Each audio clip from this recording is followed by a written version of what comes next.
Did you ever get arrested? No.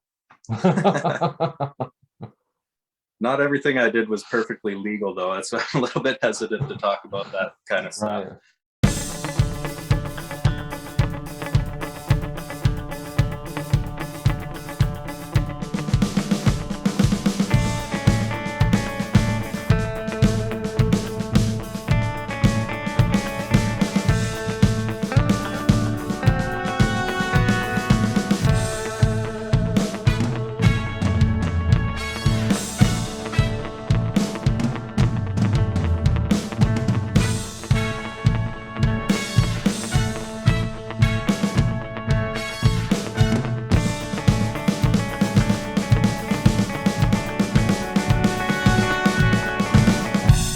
And welcome back to the salon here at Gallery Papelier for another artist interview.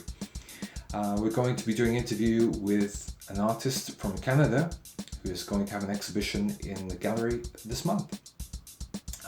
Going to be a little bit different though, because I'm actually all alone here in the salon.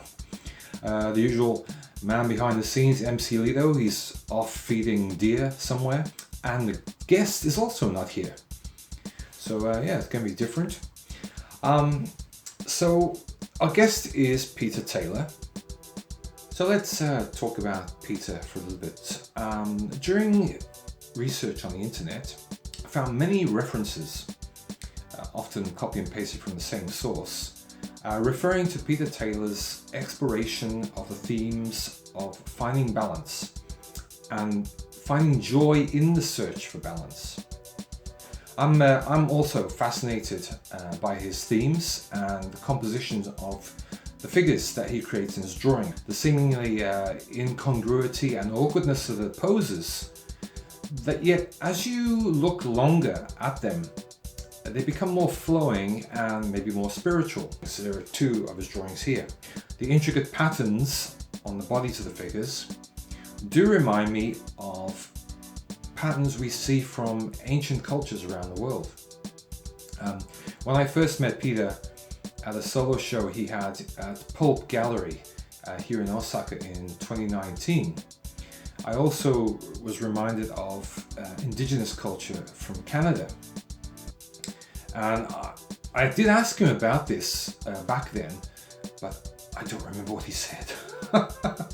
So I think I'll have to ask him again. As I mentioned earlier, I'm the only one here in the salon today, so this interview will be a bit different because Peter lives in Canada and we'll be talking to him using video conferencing software. This probably maybe affect the picture and sound quality, but we'll do our best to make Peter look good and sound clear.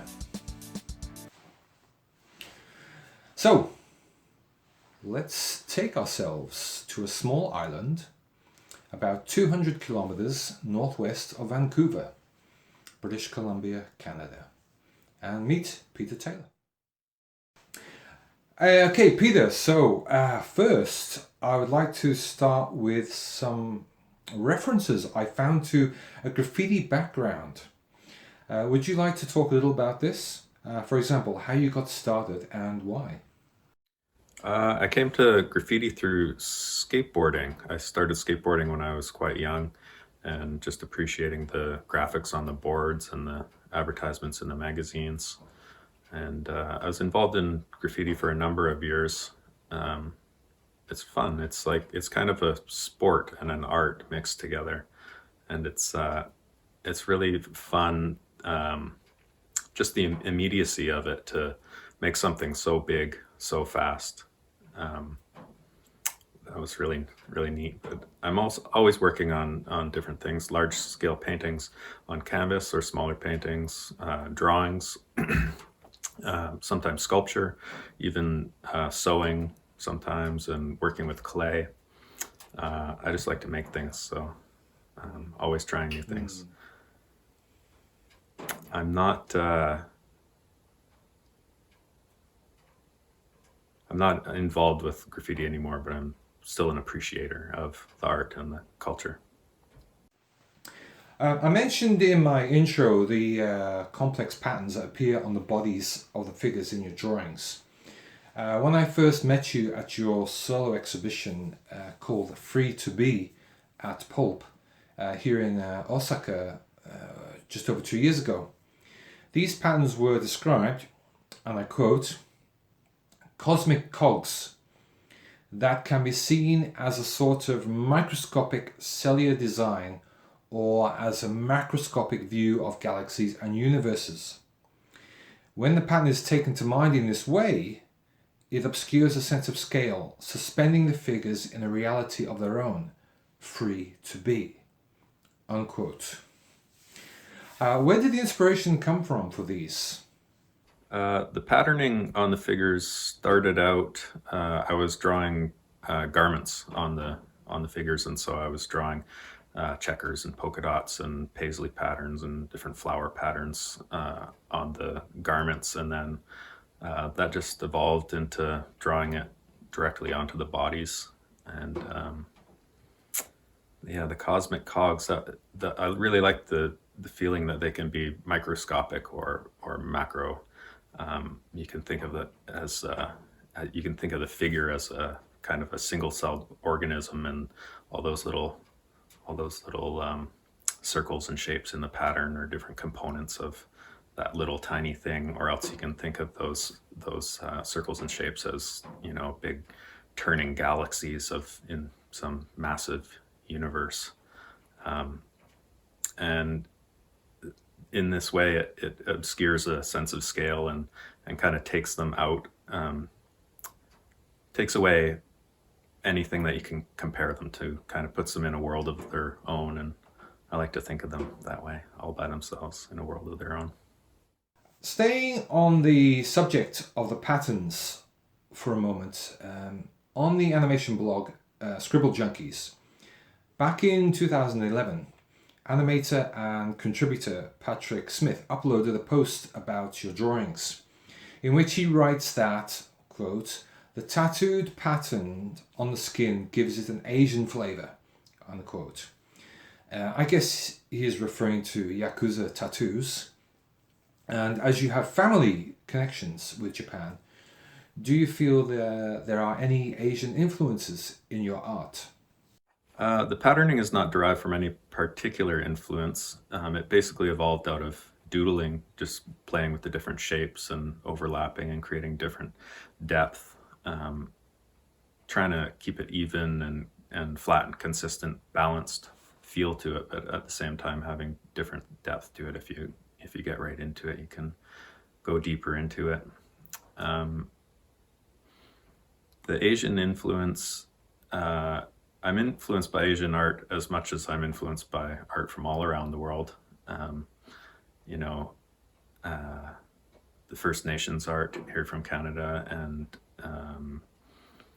African art and Asian art and Australian Aboriginal art, and just all sorts of influences. So it all works in there somehow. Not influenced by the Yakuza tattoos, although they are beautiful. I've seen them in some of the bathhouses in Osaka, and the ones that they let them into there. Right, yeah. My figures have been compared to Buddhas many times, and I'm not a Buddhist myself, but I do appreciate some of the philosophy, and so I appreciate that comparison. In this exhibition, you have created a series of drawings with graphite that reflect on the coronavirus pandemic and the effect it has had on you and others. And also the logistics of this exhibition have influenced you on the size of the artworks, which are mostly A4. But you also create larger artworks with cut paper and acrylic, which I've seen photos of, and I hope one day to see them up close. I found a really cool one called Rest and Leisure on Pinterest. What influences you to make a piece with one technique or the other? I mean, cut paper and acrylic, or with graphite? The Rest and Leisure piece was created for an Amnesty International art show.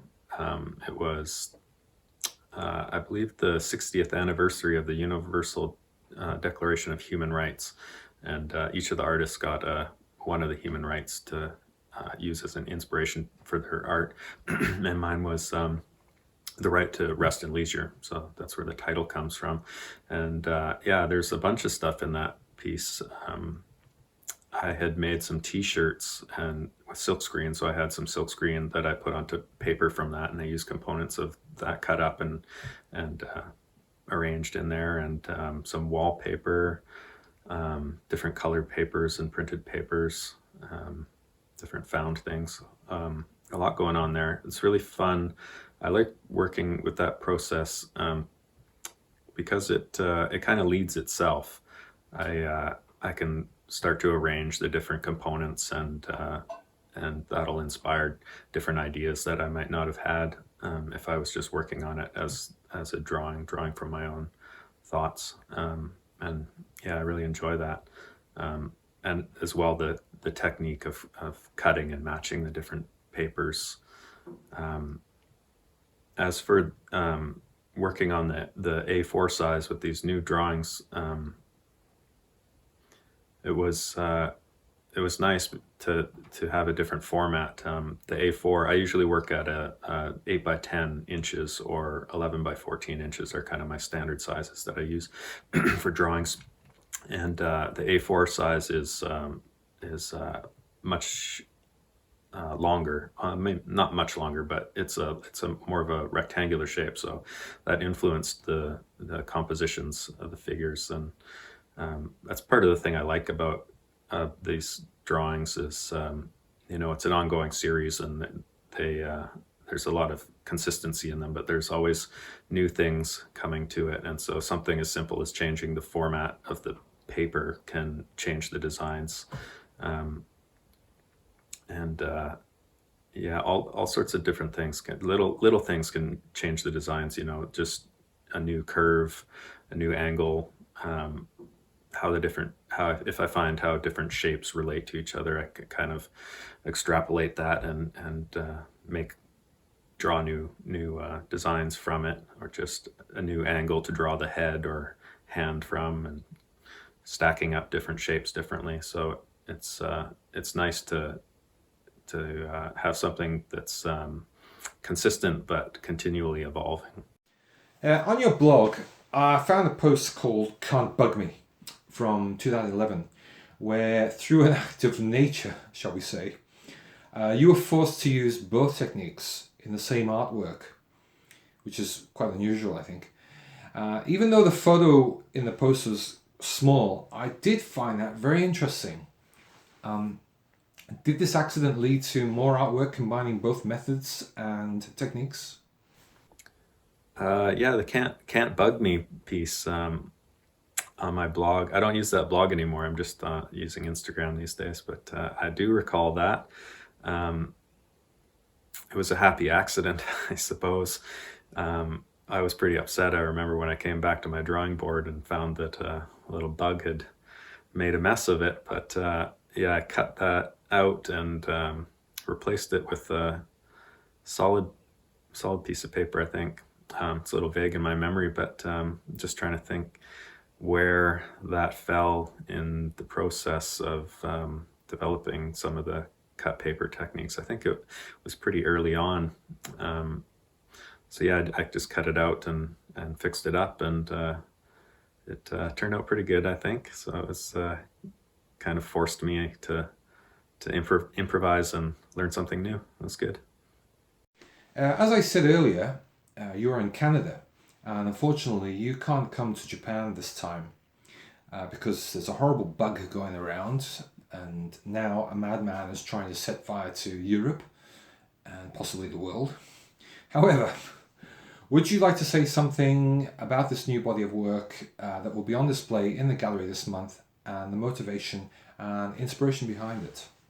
Yeah, these drawings are a little bit different than the usual, but following the same theme. But current events definitely subconsciously made their way in there, and kind of recognized that in the middle of the series. And after that, it was kind of, it had come to the front of my mind. And so I just kept that conversation going and kept those thoughts there, and continued on. And those thoughts definitely affected the images. I can see it in there for sure. As we spoke about before, with the patterning and how it takes the character away from any kind of context. I like them to be kind of out there and floating, but in this case, the current state of things definitely tethered them to the now. And so yeah, I just kind of let those thoughts flow through them, and as I was creating them and just working through it. Pretty cool, huh? It was good though, yes. Even though the time difference at early morning over here in Japan, in Osaka, it's late afternoon, I think, yesterday in Canada. Yeah, I mean, I like talking to Peter about his work. He gives you something to think about, and kind of laid back about how he talks about his artwork. He doesn't kind of throw it in your face. It gives you something to think about in your own time. That's what I like about talking to him. Peter Taylor, thank you very much. He is having an exhibition called The Internal Present here at Gallery Perlier this month in April. Goes on till April the 26th. There'll be details at the end of the video. And it's worth it. Some fascinating drawings. Until next time, thank you very much for watching. See you.